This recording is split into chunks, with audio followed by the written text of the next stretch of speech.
Now let's start with the first question of your PPB, that is talking about conflict of interest. It is related to your module D.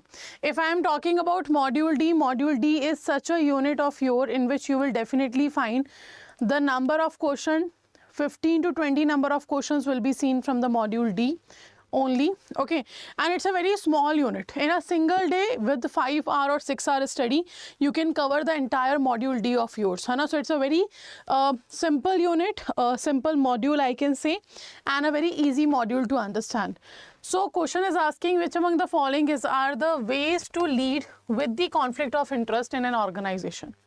So you have to answer what are the ways in which you can deal with the conflict of interest.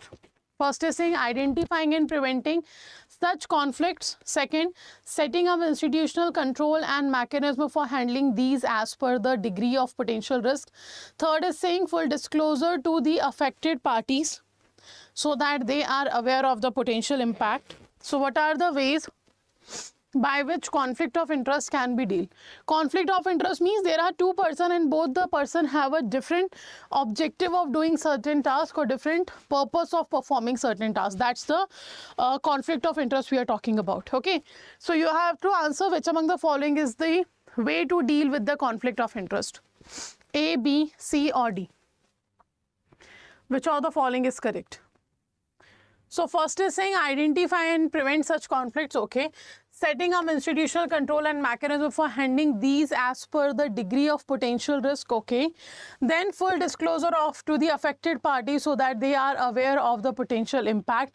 Okay, so it means all are the points here that you can say is the way by which you can deal with the conflict of interest in an organization. Okay, all the points are saying here they are the right points when you are dealing with the conflict of interest. These steps should be taken. Okay, second question is talking about the question is from the module D of yours.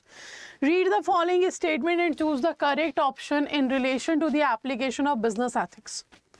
Read the following statement and choose the correct option in relation to the application of business ethics.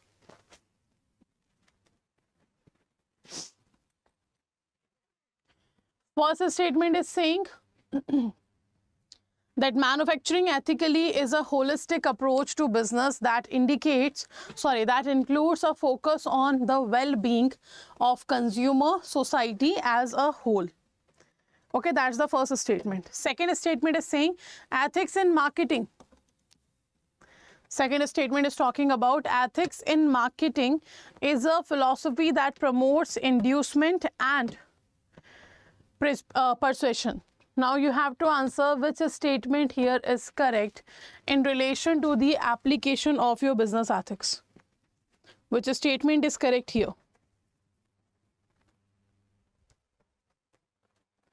A, B, C or D?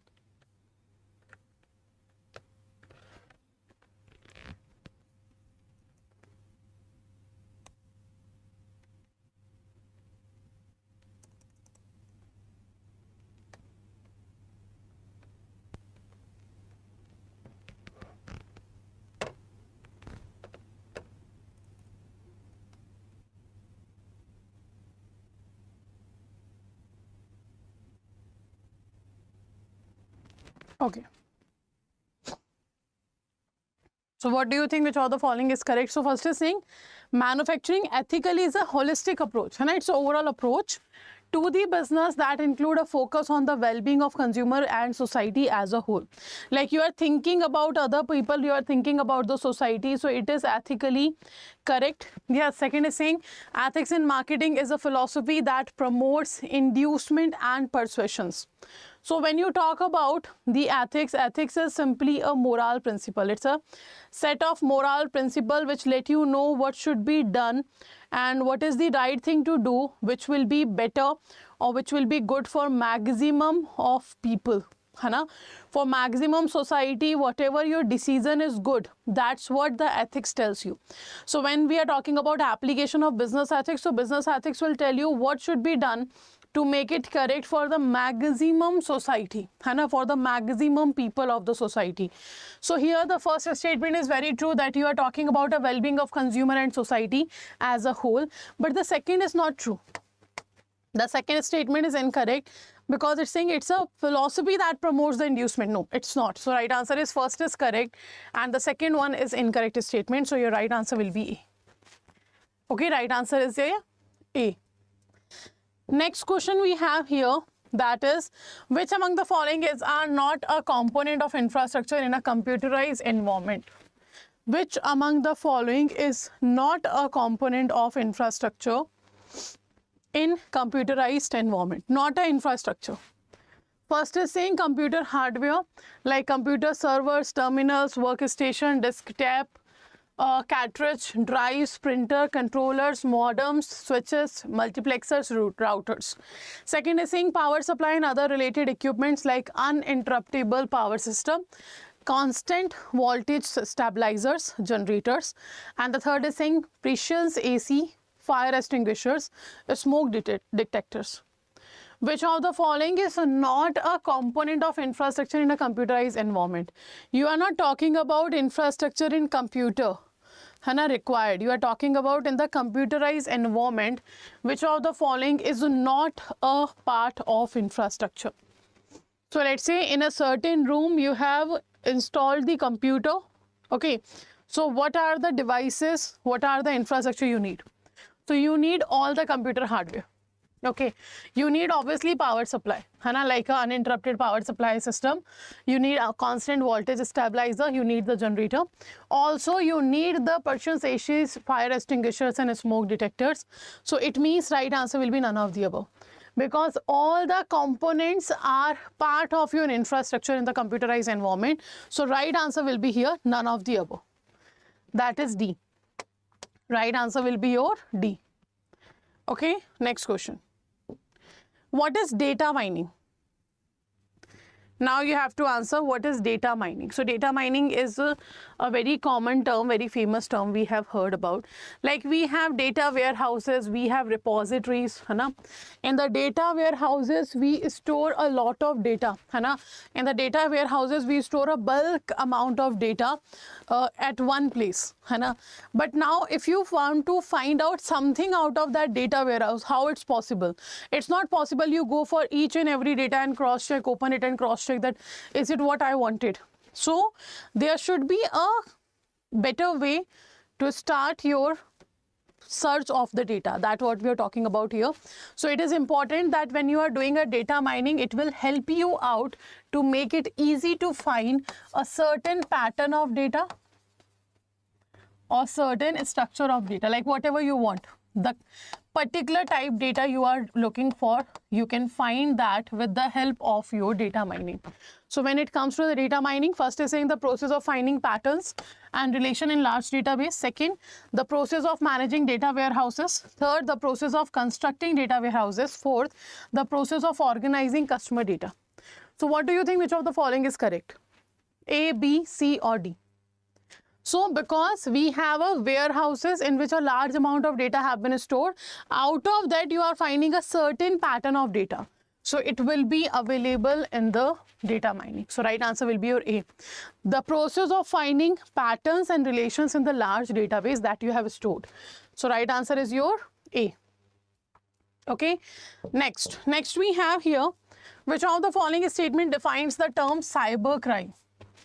The statement that defines the term cybercrime: any criminal act that involves the use of computers or networks. Second, the intentional use of deception to acquire an unfair advantage over another individual, most typically in the form of money.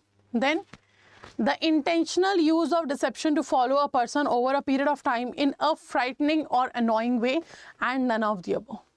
So what do you think? Which of the following is the correct term or correct statement that defines the cybercrime? A, B, C or D? Which of the following is correct?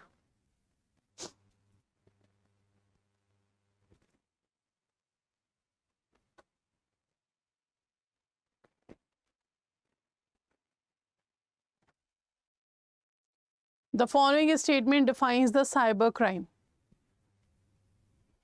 So obviously, intentional use of deception to follow a person over a period of time in a frightening or annoying way, that's not a cyber crime, right? That's not a cyber crime. Then second is saying the intentional use of deception to acquire an unfair advantage over another individual, most typically in the form of money, not always in the form of money. Then any criminal act that involves use of computer or network will be counted. Okay, so right answer will be A. Like this is what the criminal, or we can say cyber crime is, in which you are performing any kind of criminal act which involves the use of computers and use of networks. That's a part of cybercrime. So more and more services we are providing in form of electronic way. Now the more and more cybercrime risk we have in the country. So right answer here is A. Next. An employee is honest in reporting and transparent while reporting cash transaction. Which ethical attribute of a worker is reflected here? So we are talking about an employee is what? It is honest in reporting and transparent while reporting cash transaction. So an HR profession in your company is being honest in all the reportings of your business, in all the database of your business regarding the finance transaction. So he is being honest in every time, है he is being honest in reporting each and every data in your organization and being transparent while reporting the transaction. So what kind of ethical attribute this worker have? Is it conduct? Is it accountability? Is it personal wellness? Is it integrity? So which of the following is true? So we can talk about honest. If a person is honest, it means the person is following rules and regulation. The person is going according to the rules and doing nothing wrong. That's the honesty. Integrity means when the person keep repeating the same behavior, for a long period of time in an organization. That honesty converted to the integrity in that situation. So honesty was, it means simply you are working according to the rules. You are not breaking any rule. You are working according whatever have been told to you, and you are doing the right thing. That's the honesty. And when you keep repeating this in your behavior as an international, or I can say as an institution, you are performing this, not as in your personal life, but is an institution where you are working, you are keep being honest every time. That is your integrity. So right answer will be your D. So you are a person of integrity. So integrity word is actually, the meaning of integrity is honesty. You are being honest, you are doing right thing. That's integrity. But in institutional form or as an organizational form, we talk about it as a, we do not use honesty word, we use the integrity word. So right answer is D. Okay. Right answer will be D. Next. Consider the following statements and choose the correct answer. There is no legal bar for a blind person to open a bank account. There is no legal bar for a blind person to open a bank account. Second, due care must be exercised in accounts of blind person as there may not be consistency in their signature. So first we are saying there is no legal bar for a blind person to open a bank account. Second is saying due care must be exercised in accounts of blind person as there may not be consistency in their signature. So which of the following is the correct answer here? A, B, C or D? Which of the following is correct?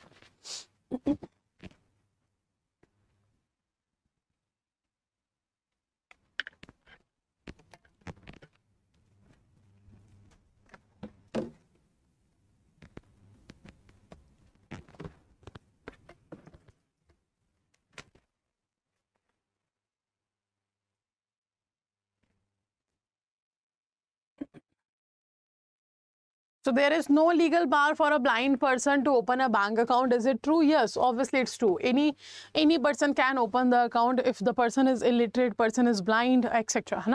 They can have account. So first is correct. Second is saying Due care must be exercised in account of blind person as there may not be consistency in their signature. That's true.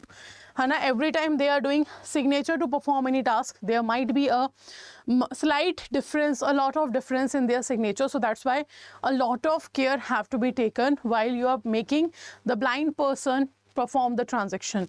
It means both the statements are correct here. The right answer will be your C. Both 1 and 2 second statement are correct. Right answer will be your C. Next. Among the below given, which of the following is not among the tasks performed by the branch profile? So the certain 4 tasks have been given to you and the question is asking which of the following is not among the task which is performed by a branch profile. First is saying branch location details such as state, district, city. Second, the type of premises, whether rental or owned. Third, the area details like metropolitan, urban, semi-urban, rural. Fourth, monitoring of loan and advances. You're talking about a branch profile. Not among the tasks performed at the branch profile. So you are giving a branch profile. So in case you are giving a branch profile, obviously you have to give the location detail like state, district, city in which your branch have. Then type of premises, it is rental or your owned, like bank owns the area of the building or bank have taken that building on a rent. Then the area details like it is in metropolitan city, urban area, semi-urban area, rural area, but not the monitoring of loan and advances. This is banking. This is not a branch profiling. This is a banking function, in which bank provide loan to the customer. So right answer will be D. It is not one of the tasks that is performed at the branch profile. So right answer will be your D. Okay, it is D.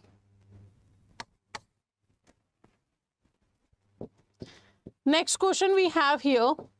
Cash out at any ATM of more than 10 hours in a month attracts a flat penalty of to the bank, obviously.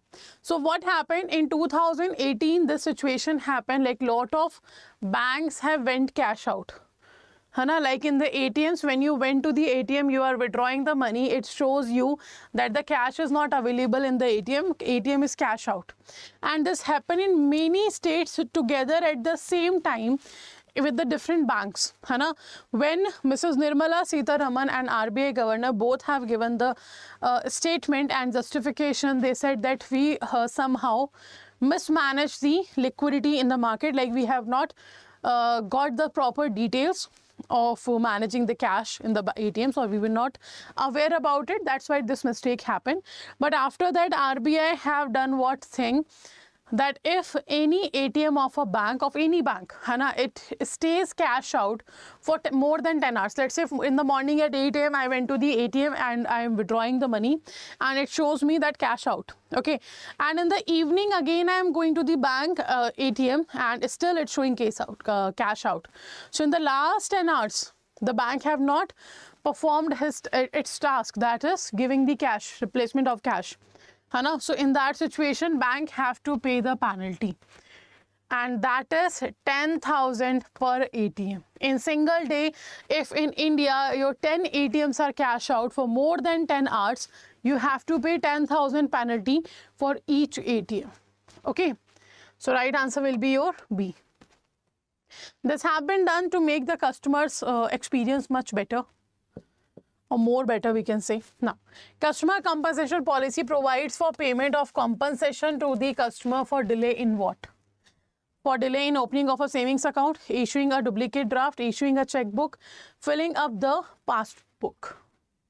So customer compensation policy says that you have to provide payment of compensation to the customer if you delay in which of the following service?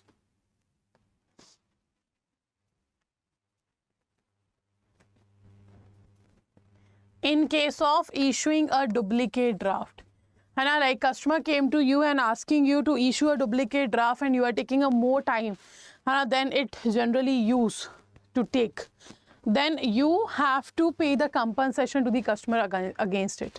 So right answer will be your B option. Right answer is what? It is B.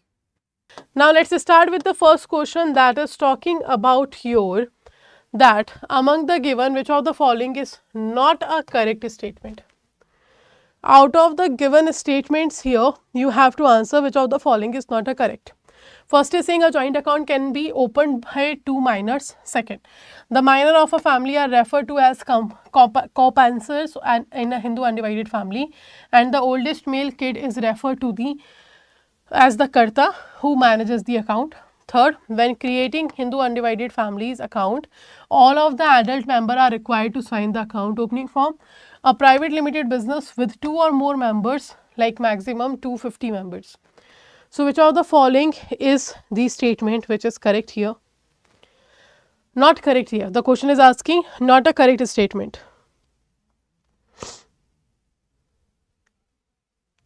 A, B, C or D. And you can simply see here the A statement is saying two minors can have the account. Not possible. Not correct answer is your A. The joint account cannot be maintained by the two minors. Minor is the person who have not attained the age of 18 yet. Okay.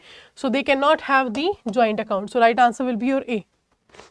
Next question. Among the following, among the given, this is the same. Next question we have here. Yashika wants to make payment for her purchase, but due to insufficient balance and repayment facility, she used her credit card instead of charge card for completing her purchase. For completing her purchase. So, question is asking like Yashika wants to make the payment for her purchase whatever he have purchased the goods and services, but due to insufficient balance is there and repayment facility, she used her credit card instead of what? Instead of the charge card for completing her purchase. So, what is the advantage of using a credit card over a debit card in this scenario? This is your question. This is your question, like what is the advantage Yashika had by using the credit card over the debit card scenario. First, the credit card charges less fee in comparison to charge card. Second, credit cards allow cardholder to carry a balance from month to month. Third, credit card offers rewards and cash back on purchases. Fourth, credit card holders have to pay high annual fees. So, which of the following is the right answer here? A, B, C or D?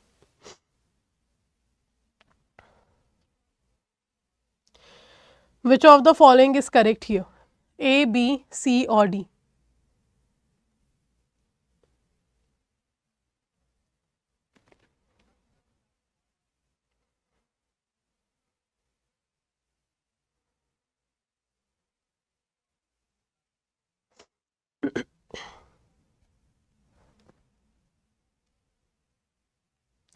So, if we talk about the benefit here, it is the credit card charges less fee comparative to your charge card.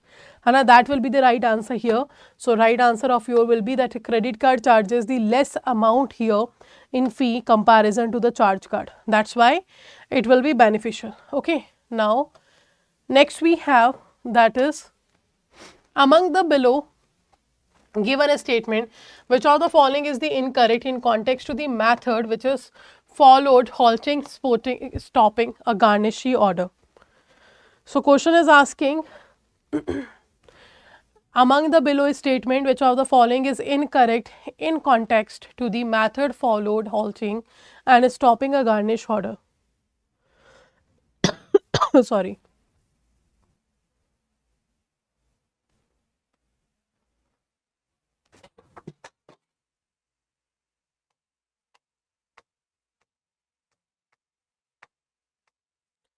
A, B, C or D? Which of the following is correct here? First is saying you probably wouldn't be, you probably wouldn't be in this scenario if you were able to pay your obligation in full, and but if you can do so, your issue may be handled and order might be cancelled. Second, if you contact your creditor, you might be able to negotiate other terms for repaying the debt that are advantageous to both of you. Third, by submitting a description of your financial situation in support of your application, you may start the procedure. If the court accepts your motion, the garnish order will be halted. Then your garnish order will not be halted if you invoke the Bankruptcy Act. This move should also settle any further unsecured debt you may have. So what do you think? Which of the following will be correct here? A, B, C or D? The incorrect in context to the method which have been followed, halting and stopping a garnish order.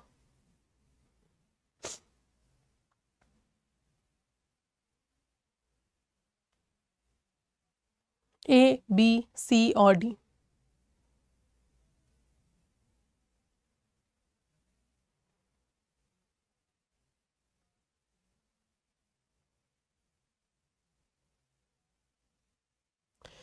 Okay, so the right answer will be like your garnishee order will not be halted if you invoke the Bankruptcy Act. So this move should also settle any further unsecured debt you may have. So right answer will be your D option. That is not a correct statement in context to your method you should follow for halting and stopping a garnish order. You can't do that. So right answer is D. It's an incorrect statement. Next, which of the following are true? Next you have to answer which of the following are true.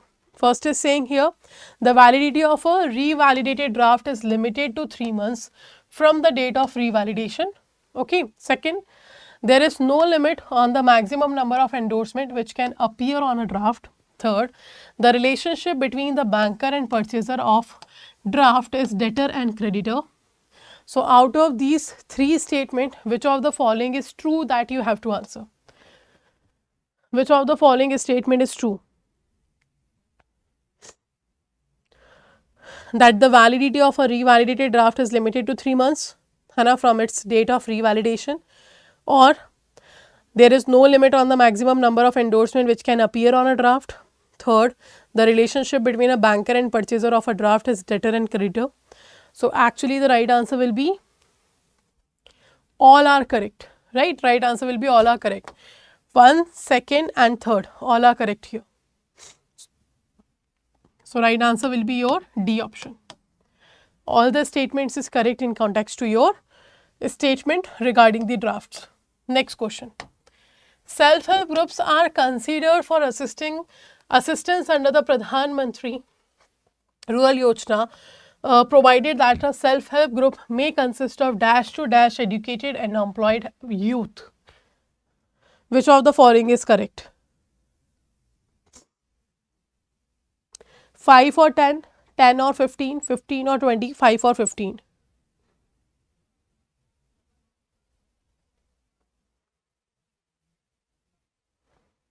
So in the Rozgar Yojana, how many members should be there, educated and employed youth?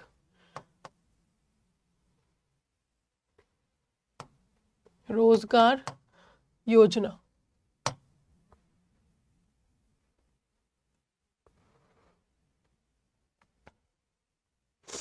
Okay, so member in the self-help group consider for assistance under the Pradhan Mantri Rozgar Yojana that will be provided. The self-help group may consist your 5 to 10 educated unemployed youth. It means right answer is A. 5 to 10 members should be there who are educated but unemployed right now. So right answer is A.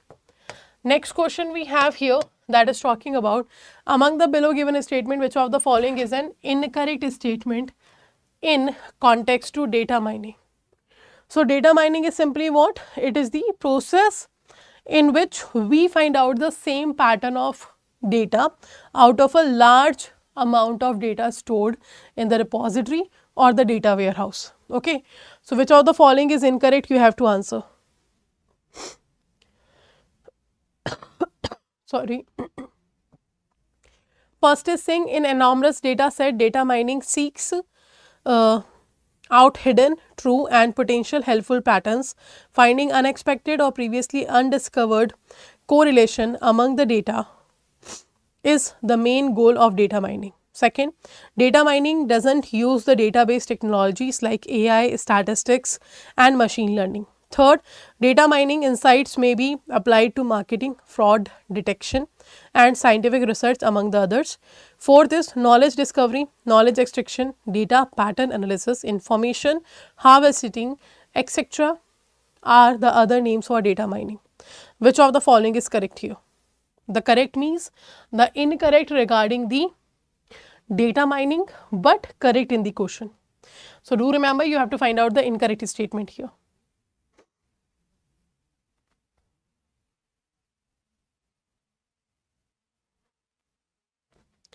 And the right answer here will be your actually the B. Like data mining doesn't use the database technology like AI, statistic, machine learning. No, this is wrong. It can use, it is the incorrect statement about the data mining.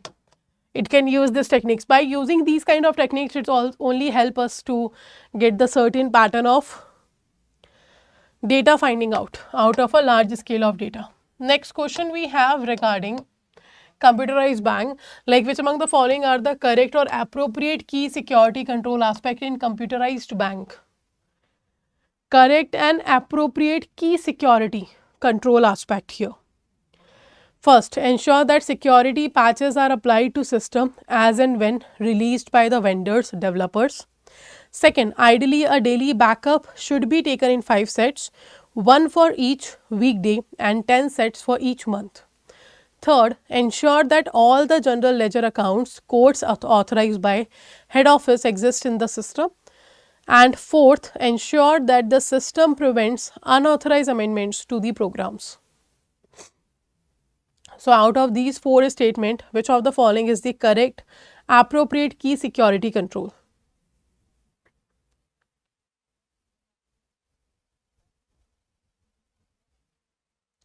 A, B, C or D? And actually the right answer will be your, the first is correct, that it ensures the security patches are applied to system as and when released by the vendor and developers. This is true. If we talk about ideally a daily backup should be taken in 5 sets, 1 for each weekday and 10 sets for each month. This is not true. Ensure that all the general ledgers account codes authorized by head office. This is true.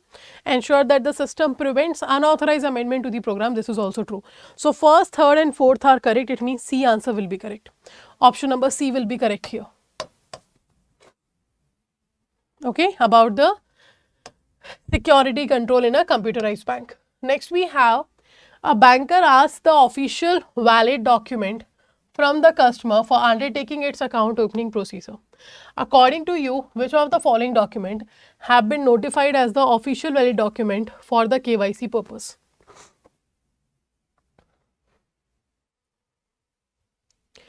So there are total 6 official valid documents.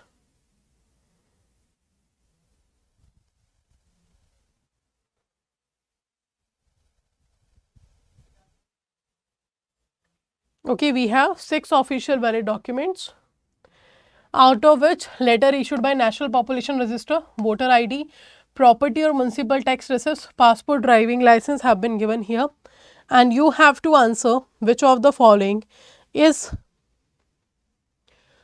notified as the official valid document for KYC.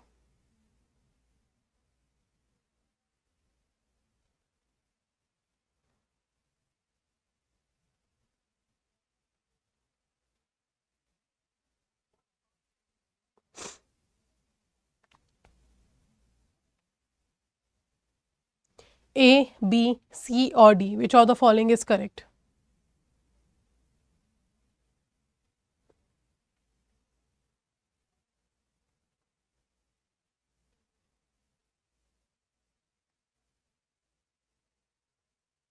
Okay, so letter issued by National Population Register is correct. This is 1, voter ID is 2nd, passport is 3rd, driving license is 4th. Okay, 5th we have Narega job card. है ना, 5th we have Narega job card. 6th we have Aadhaar. PAN card is not an official valid document. It means right answer will be 1st, 2nd and 4th. It means right answer is A. 1st, 2nd, 4th is correct. It means right answer will be your A. Okay, apart from these 4, these are the other 2 official valid document, and do remember the PAN card is not your official valid document. It have been removed. It can be taken for opening of your account for the purpose of your tax information will be given to the government, but not as an official valid document. Now, according to the definition as per section 5B of Banking Regulation Act, which among the following essentials required to be satisfied are correct or appropriate? Like section 5B talks about the business of banking.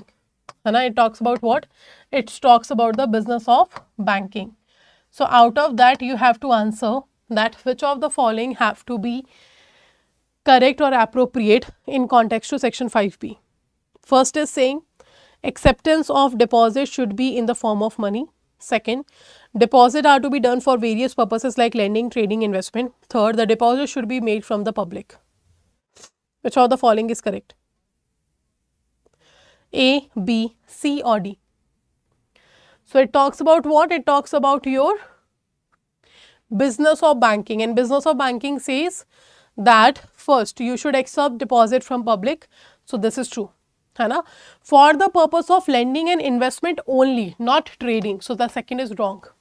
And you should accept in the form of money. Apart from that, repayable on demand and withdrawable with the check and draft and otherwise. Okay. So right answer here will be first and third only.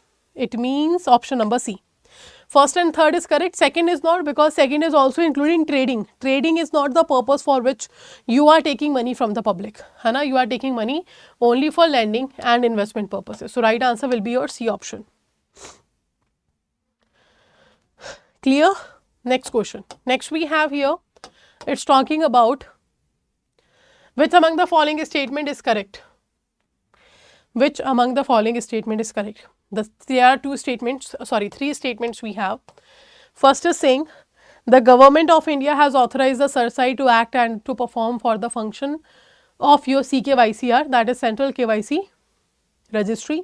Second, Central KYC Record Registry is an entity authorized to receive, store, safeguard and retrieve the KYC records of a customer in digital form. Third, banks are required to capture the KYC information for sharing with the CKYCR in manner mentioned in the PMRR as per the revised KYC templates following the operational guidelines issued by the CKYCR. So you have to answer which of these three statements are correct. A, B, C or D? Which of them are correct? A, B, C or D?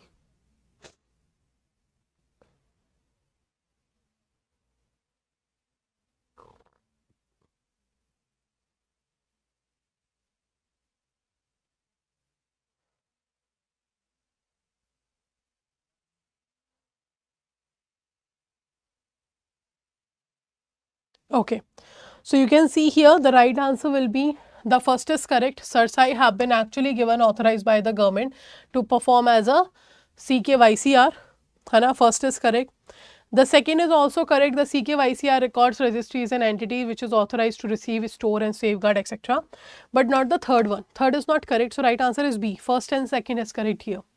Okay, first and second is the statement which is correct here. So right answer will be B.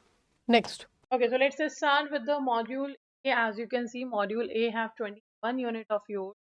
All the units in module A have covered a lot of norms in multiple conditions. Like it defines the multiple condition regulation that have to be followed by the banks. That's what your banking operation. Okay, so let's just start with the first question that is talking about customer acceptance policy of a bank should state that the bank will not open an account which is operated by a third person on behalf of the account holder for a professional intermediary for its client in a Benami name or without a PAN card. So which of the following is the right answer in which the account will not be opened by the bank in any of these conditions? A, B, C or D?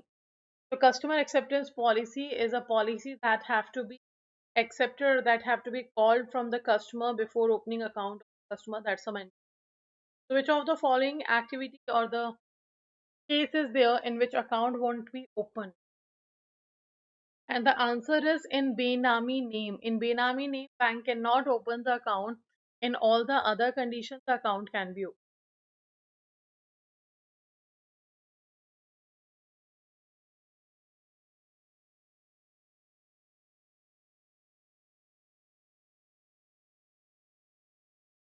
Okay. Right answer here will be that is in Benami.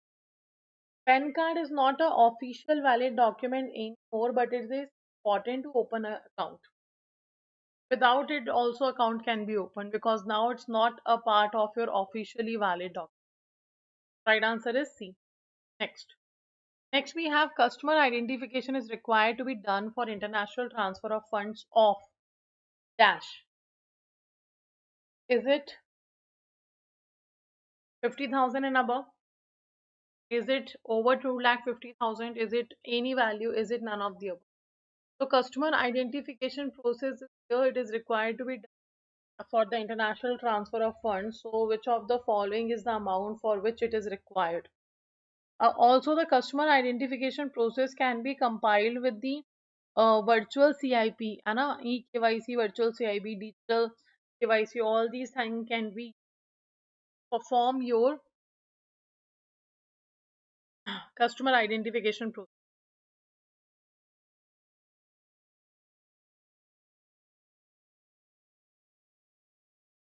Okay, let's continue. The right answer here will be any value. For any value, if you are going for an international transfer, you have to do the customer identification.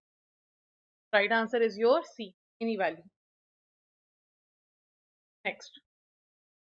Among the documents stated below, dash is a not a official valid document. So we know there are 6 official valid documents. Out of these, which of the following is not an official valid document that you have to answer? A, B, C, or D. So PAN card, job card by NREGA, letter by National Population Registry, proof of possession of Aadhaar. Apart from that, we have driving license that will be as a official valid document. We have voter ID. It will also be taken as your official valid document. Okay, and next is your passport. So this is also your official valid document. So these three and the last three are the 6 official valid document. PAN card is not anymore an official valid document. A lot of bankers are confused, but do not be confused. It have been removed from your official valid document. Right answer is A. Okay, next question we have here. In case of NRIs, for the purpose of opening an account, a copy of KYC document may be certified by which of the following? The NRI herself, the employer of NRI, any bank branch, or a judge.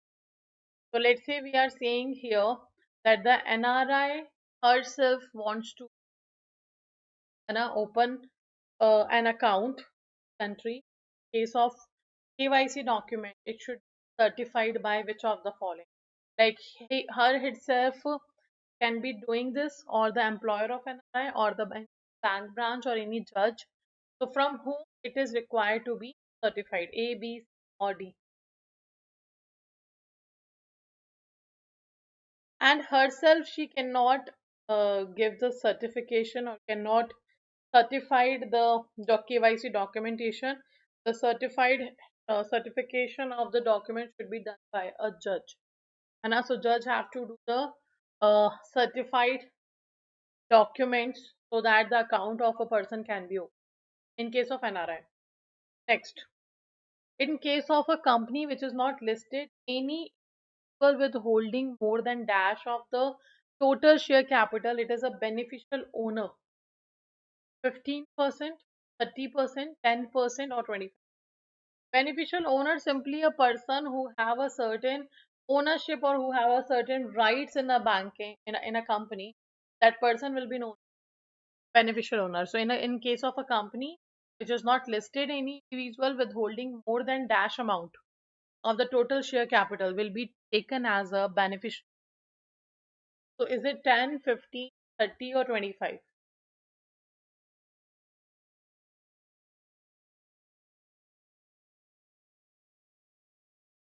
And it is actually your D, that is 25. The 25% of total shares capital will be held by the beneficial owner, and that person is okay. So in case of company which is not listed, with holding more than 10, more than 25% of the total share, the capital is a beneficial owner. Right answer is D. Okay, next. Next we have here, which of the following is correct about VCIP? Which of the following is correct about here? VCIP. What is VCIP? Video based customer identification, virtual based customer identification process, video based core identification process. One of these. So customer identification process is a process in which you verify the customer and decide should the account will of a customer be open. That is known as your virtual uh, VCIP. Now, is it virtual video or a core? What will be right here? And the actually right answer is you are doing a video conferencing based clearance. है ना? So that why it is known as video based customer identification, because it will be done on a video conference, the clearance of the CIP. So customer identification process can be done electronically by VCIP, like digital KYC allowed, or you can outsource it as well. And you can outsource the third party CIP can be done, digital KYC CIP can be done, and the VCIP can. Right answer is A. Next, individual requiring the customer due diligence document to be obtained from an individual associated bank in which the following mentioned capacity. So customer due diligence simply that you are actually inspecting customer. Inspection of customer is done. And that is known as customer due diligence. So it will be done in a capacity a person entering an account-based relationship, a beneficial owner of a legal entity customer, an authorized signatory of a legal entity customer, or all of the above. So individual requiring the customer due diligence document that to obtained from an individual associated with the bank in which of the following mentioned capacity? A, B, C, or D?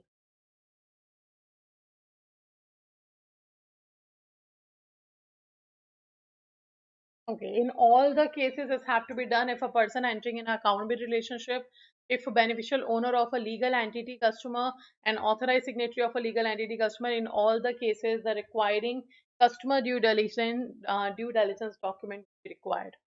That have to be obtained by the bank. Right answer is D, all of the above.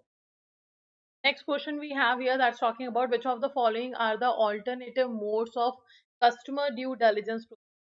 The alternative mode, like we have just discussed, that there are three ways to perform the customer identification process. Okay, so this customer due diligence process can be done with the help of three ways. It will be done by the third party, like you can outsource this, you can do it on the video conferencing, and you can do it with the digital KYC. So all are the ways by which the alternate modes of CDD can be performed by the bank. So do remember CDD by third party, video based on customer identification, all are the part here that will be as an alternative of customer due diligence. Okay. Next we have all such transaction of rupees dash and above shall be accompanied by the originate, such as the name, address, account number considered under the domestic wire transfer. So is it 50,000 and above, 1 lakh and above, 1,25,000 and above, and 1,75,000 and above? So what is the amount here of transaction which shall be accompanied by the originator information? Like before performing the transaction, you have to take the originator information, such as the name of the originator, the address, the account number, that is considered under your domestic fire. So is it what amount for which you have to take these information actually? And the amount is 50,000 and above. From all such transaction which have a 50,000 and above amount transaction, they have to be accompanied by all the information. Just find out that none of the transactions are actually done for the criminal activity, or none of the financial institutions or banking institutions have been used in criminal activity. That's why 50,000 and above amount shall be accompanied by the originator. Right answer here is 50,000 and above, that is A option. Okay, next we have here customer identification is required to be done in the following case. Customer identification is very much important to find out that the customer is actually not a defaulter or not a fraudulent, and it is safe to provide, or it is safe to create contractual. So customer identification is required to be done in the following cases. First is while opening an account or establishing account based relationship, That's the first relationship or primary relationship between a bank and a customer. Second, undertaking international transfer for account holders. Third, if a doubt arises about authenticity of an existing customer or the audacity or correctness of information about the customer. Then, selling any product, including third party products, loading, reloading of prepaid travel cards for the value of over 50,000. Then, carrying out a transaction or series of connected transactions valuing over 50,000 for a walk in customer.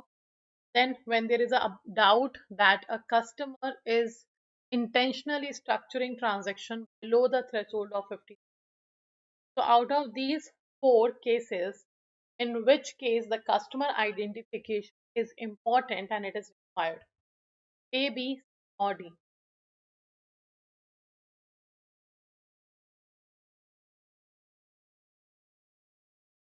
Only 1 and 2, only 2, 5, only 1, 3, 4, 5, 6, only 1, 3, and 4.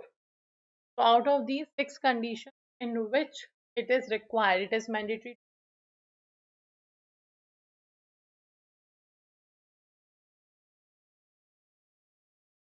Okay, and the answer here will be first in case of opening account, second in case of doubt arises about authenticity, third in case of selling any product including third party product, fourth carrying out a transaction or series of connected transactions, so sixth when there is a doubt that a customer is intentionally transaction, so right, so that the due diligence will not be done. So in all these cases, but not undertaking international transfer for account holders. Right answer is actually first, third, fourth, fifth, and sixth. Right answer will be the option, all except the second statement. That is talking about advantages of UPI over IMPS include. So UPI, you all know, Unified Payment Interface, and IMPS is Immediate Payment Service. Both are the services that have been introduced by the NPCI.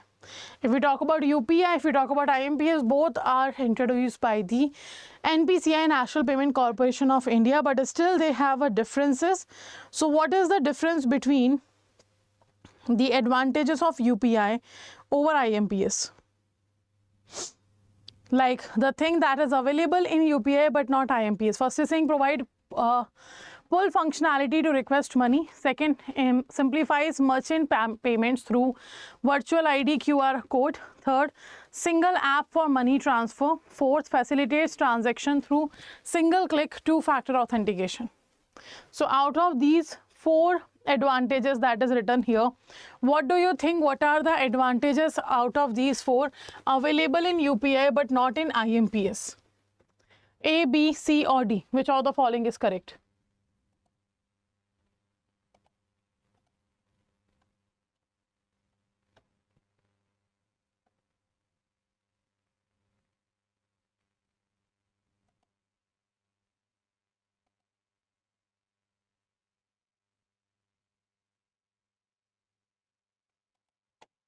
Okay, so obviously in the IMPS you cannot send request for money. It can be done in UPI, not in IMPS. Then simplifies merchant payment through the virtual ID QR code. This is available in the UPI, not in IMPS. Single app for money transfer. You can merge, or you can open, or you can link multiple account of your in a single application of UPI, so that is also available in UPI. It facilitates transaction through the single click two-factor authentication. This is also true. It means all of the above are the advantages of UPI over the IMPS, and that's why we can say maximum we are using the UPI now. So right answer is your D option, all of the above. Next question we have here, highlight the incorrect feature of your UPI 2.0. The incorrect feature. Okay, you have to find out the incorrect feature of UPI 2.0. First is saying one-time mandate with block functionality. Second, overdraft account as an underlying account in UPI. Third, invoice in the outbox, view attachment and pay. Fourth, signed intent and QR. So out of these four, what do you think, which of the following is incorrect feature of your UPI 2.0? A, B, C, or D? So one-time mandate with block functionality is there. This is true. This is not incorrect. This is the right feature of your UPI 2.0. Second is saying overdraft account as an underlying account in UPI. This is also allowed. Signed intent and QR is also allowed. But invoice in the outbox, that view attachment and pay, no, this is not the feature of your UPI 2.0. So the right answer will be C option. Okay, right answer will be your C option. This facility or this feature of invoice in outbox, that view attachment and you pay, this is not available in the UPI 2.0. Now, next section 7(1) of Banking Regulation Act 1949 defines which of the following concept. First, defines a banking company, defines or it tells the prohibit the use of word like banking, banking company, or an individual or a group of individual or a firm. Then defines a banker. Fourth is saying prohibit use of the word banker or banking company by a company other than a banking company. So section 7(1) of Banking Regulation Act 1949 talks about which of the following, A, B, C or D. Which of the following is defined or which of the following is talked about the section 7(1) of Banking Regulation. So it do not define the banking company, no. It do not define banking company, it do not prohibit the use, it do not define that. It do not define the banker, but yes, it prohibits that the use of word like banker and banking company can be done by only those company who accept money from public for the purpose of lending or investment and the make the possible withdrawal on the demand of the customer and also have the repayment capability. So those companies only can use the word banker, banking or banking company, not any other company can. So this is defined under the section 7(1) of Banking Regulation Act. So right answer will be your D option. Next we have here, terrorist financing encompasses the means and methods used by terrorist organizations to finance their activities. What is the primary objective of the moving stage in the financing of terrorism? So if we talk about financing of terrorism, it has 4 stages. Okay, how many stages are there? 4 stages are there in the terrorism of financing, and out of those 4 stages, one is moving. So what moving is actually means here? First, to transfer funds from sympathizers to terrorist organization. Second, to ensure that funds reach the establishment of terrorist organization. Third, to maintain the secrecy and covert nature of the fund transfer. To relocate contributors of terrorist organization across different countries. So out of A, B, C and D, what do you think? Which of the following statement defines the stage of financing of terrorism moving? A, B, C or D?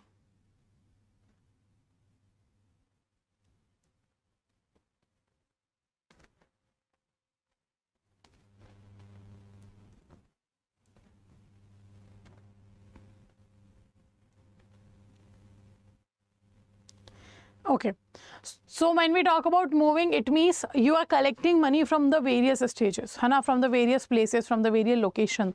So you have to move that money to a certain location where it is required to be used for the terrorism. So right answer here will be to ensure that funds reach the establishment of terrorist organization. Okay, wherever the location have been decided, the fund have to be reached there. That's what the function of the moving stage in the financing of terrorism. So right answer will be your B. Okay, next we have the term banking means accepting for the purpose of lending or investment, deposit of money from the public, repayable on demand or otherwise, and withdrawable by check, draft order or otherwise. Okay, and it is saying it has been defined under dash of Banking Regulation Act. So the paragraph have been given to you. It's saying the term banking means you are accepting money from the public for the purpose of lending or investment, and it will be repayable on demand or otherwise and withdrawable by check, draft or other order or otherwise. So which of the following is the section in which this definition have been defined of your banking? A, B, C or D?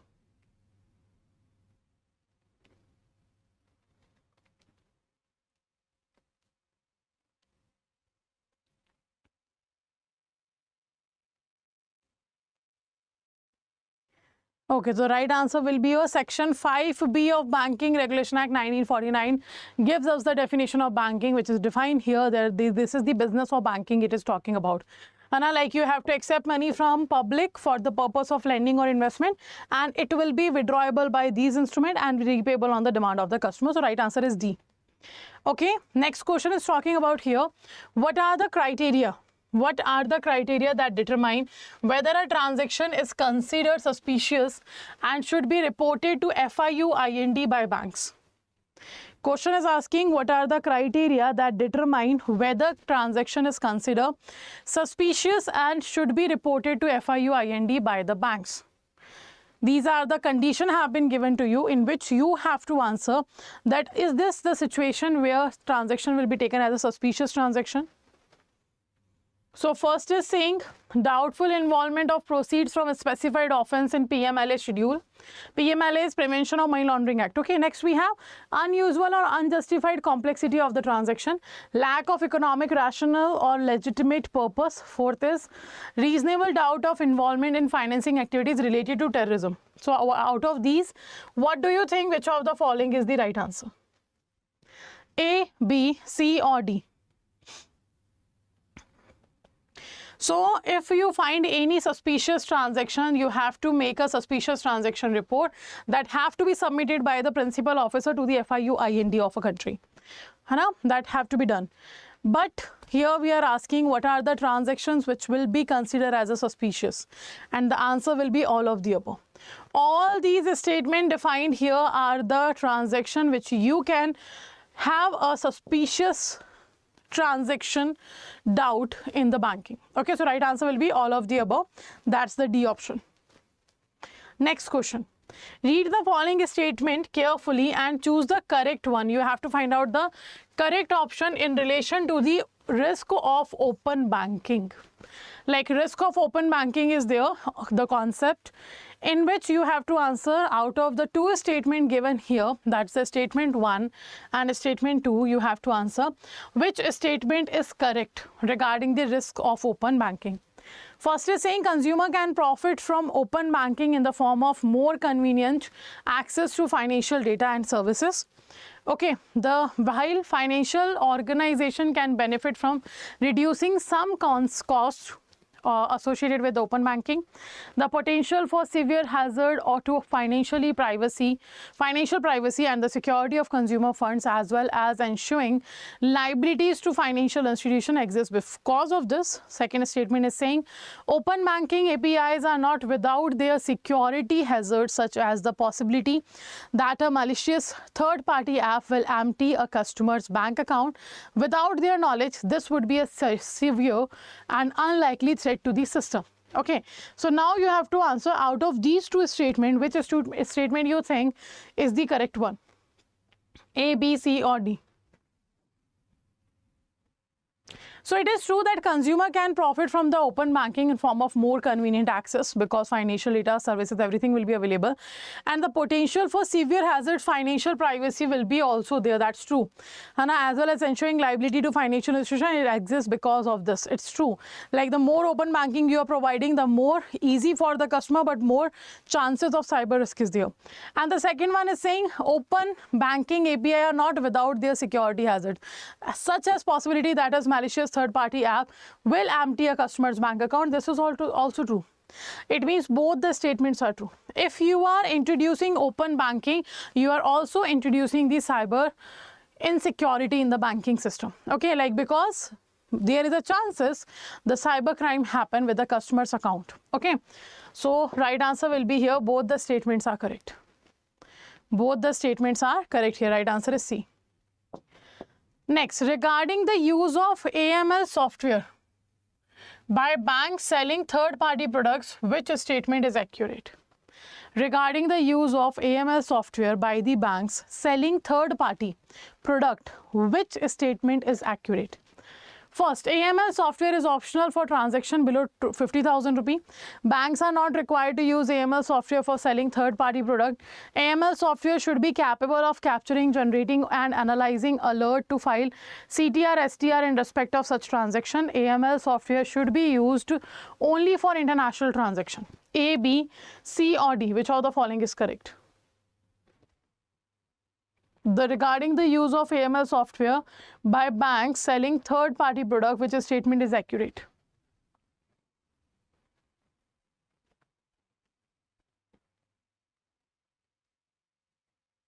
Okay, so the anti-money laundering software should be capable of what? It should be capable of capturing, generating, analyzing the alerts to file cash transaction report, suspicious transaction report in respect of such transaction. That's the statement which is true regarding the AML software. So right answer is your C option. Right answer will be your C option. Okay. Next question. Next we have here, read the following statement carefully and choose the correct option in relation to the topic FATF, Financial Action Task Force. So like RBI makes a KYC norms or AML norms, etc. in the banking sector to secure banking sector or banking institution from entering the criminal activities in the bank, like to stop people who are doing criminal activities, who are doing money laundering or terrorism financing, to stop these kinds of people entering in the banking system or using the banking system for such transaction. That's why RBI introduced the KYC policy, AML, and Government of India introduced the PMLA Act, etc. But apart from that, if we talk about FATF does the same work in the international level. Financial Action Task Force gives us the AML CFT norms that helps to reduce the money laundering as well as the terrorism financing in the international level. Okay, so there are two statements in front of you. First statement is saying FATF issues a statement of countries that do not or insufficiently apply the FATF recommendation. So FATF gives us the recommendation like these things you have to apply in your banking system, है ना? And if someone is not applying, it means it's not secure to invest, it's not secure to transact with. So the list will be given by FATF. Second is saying banks should take into account risk arising from the deficiency in AML CFT regime of the jurisdiction included in the FATF statement. So which of the following is true here? Correct here. A, B, C or D. And actually the right answer is C. Both the statements are correct here. The recommendation list which is not fulfilled by any particular country or they are not sufficiently fulfilling it, those countries' name will be given here. And also the FATF statement tells us about the account risk arising from the deficiency in AML CFT design. Okay, so right answer will be your C. Both the statements are correct. C answer is correct. Next, which statement about the Pradhan Mantri Suraksha Bima Yojana is incorrect? Which statement about Pradhan Mantri Suraksha Bima Yojana is incorrect? First, the scheme is for individual aged between 18 to 70 with the bank account and auto debit consent, renewing actually from June 1st to 31st of May. Second, the scheme offers 2 lakh coverage for both accidental death and full or partial disability with a 20 rupees annual premium via auto debit. Both the statement are incorrect. Neither statement 1 nor 2 is incorrect. So which of the following is your answer? You have to find out the incorrect option. And you can see first is correct, but second is half correct, half wrong. What is wrong here? The wrong thing is that they are saying 2 lakh coverage is there in case of accidental death and full disability. This is true, but not in case of partial disability. In case of partial disability, the insurance cover is 1 lakh. It means the B option is not correct. Right answer will be B. B is not correct because in case of partial disability, the insurance coverage will be 1 lakh, not 2 lakh. Okay. So right answer is your B option.